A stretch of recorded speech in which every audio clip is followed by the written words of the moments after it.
year is 2000. The mission: conquer a continent. South Africa's biggest grocery retailer, Shoprite, had an audacious dream. They weren't just big at home. They were going to be the undisputed king of African retail. They expanded into over 15 countries, smashing rivals like Pick n Pay and Walmart-backed Massmart. This was more than a business, it was an African retail revolution.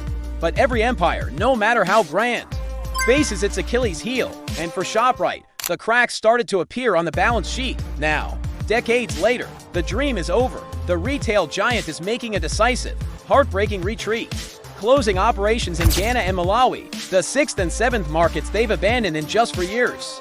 What happened to the plan? What happened to the profit? It all came down to a perfect storm of economic chaos that made doing business next to impossible. The tragedy of economics, reflective, melancholy music. This is the tragic reality of currency volatility. Local currencies in these markets were weakening fast. Shoprite's revenues, earned in cedi or kwacha, were worth less and less when they tried to convert them back to South African rand.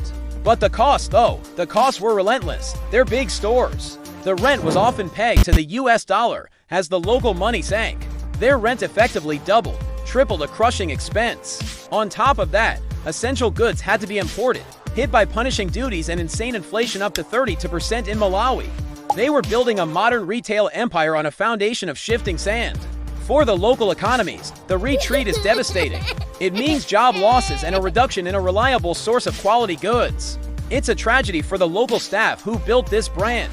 So, what's the new strategy? It's simple. The Great Retreat is complete. Shoprite is doubling down on its home market.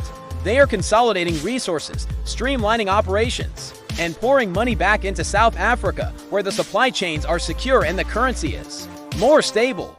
The African dream of continental dominance may be over, but the focus on profitability means a leaner, more focused, and stronger Shoprite for the future. This exit is a powerful lesson for every major business looking to expand in Africa. Tell us what you think. Were these economic storms too much for any retailer? Or could Shoprite have done things differently?